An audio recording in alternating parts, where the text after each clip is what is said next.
Bonjour Robert. On fait aujourd'hui notre neuvième rendez-vous des rendez-vous citoyens du vendredi.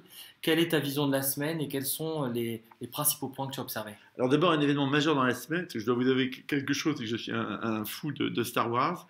Donc on a eu la bande de lancement de Star Wars numéro 7, donc, qui est annoncée pour décembre 2015. Et 2 ans plus tard, ça sera l'événement majeur de la refondation de la France avec nos citoyens. On verra.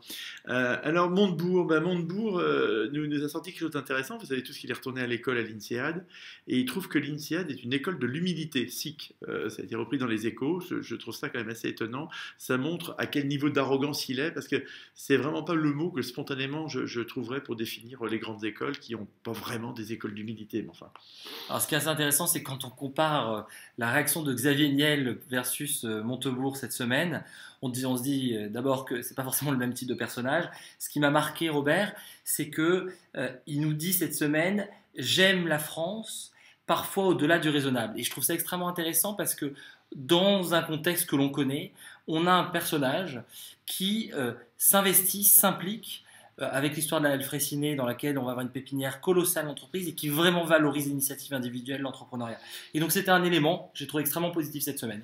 Oui, et on peut évidemment faire le parallélisme avec Denis Père et la volonté de faire bouger la France et les champions qui s'ignorent. Deux points.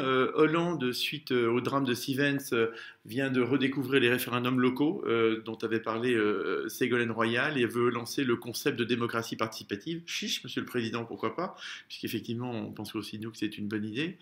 Et autre point, un rapport qui vient de sortir, nouveau rapport fait par Jean Pisani-Ferry avec son homologue allemand à l'attention des deux ministres d'économie.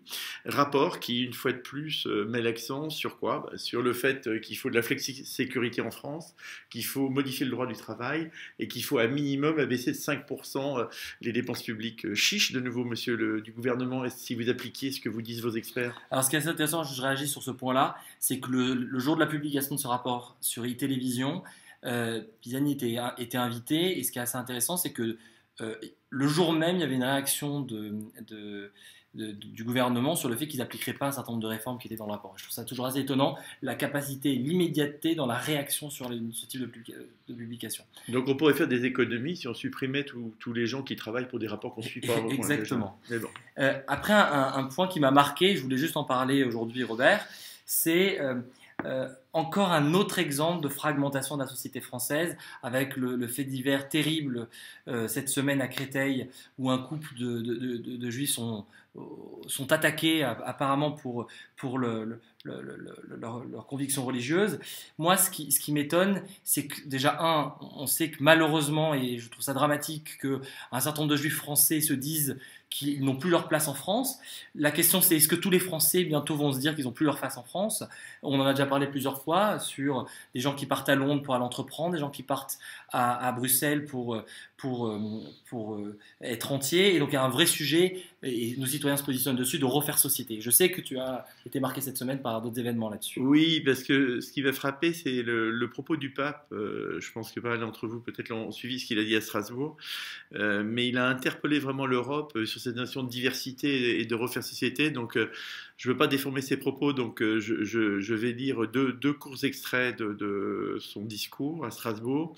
Il a dit tout d'abord, la devise de l'Union européenne est unité dans la diversité, mais l'unité ne signifie pas uniformité politique, économique, culturelle ou de pensée. En réalité, toute unité authentique vit de la richesse des diversités qui la composent, comme une famille qui est d'autant plus unie que chacun des siens peut être sans crainte davantage soi-même. Deuxième extrait, l'Europe sera en mesure de faire face aux problématiques liées à l'immigration si elle sait proposer avec clarté sa propre identité culturelle et mettre en acte des législations adéquates qui sachent en même temps protéger les droits des citoyens européens et garantir l'accueil des migrants. Si elle sait adopter des politiques justes, courageuses et concrètes qui aident leur pays d'origine dans le développement sociopolitique et dans la résolution des conflits internes, au lieu des politiques d'intérêt qui accroissent et alimentent ces conflits. Il est nécessaire d'agir sur les causes et non seulement sur les effets. Je pense qu'il y a à écouter, méditer ces propos du pape qui sont empreints de réalisme et de bon sens. Voilà, en tout cas, c'était, je pense, deux une vision double cette semaine, à la fois de sujets de société et de sujets un peu économiques. Donc je te remercie Robert encore pour ce rendez-vous. Et à la semaine À prochaine. la semaine prochaine.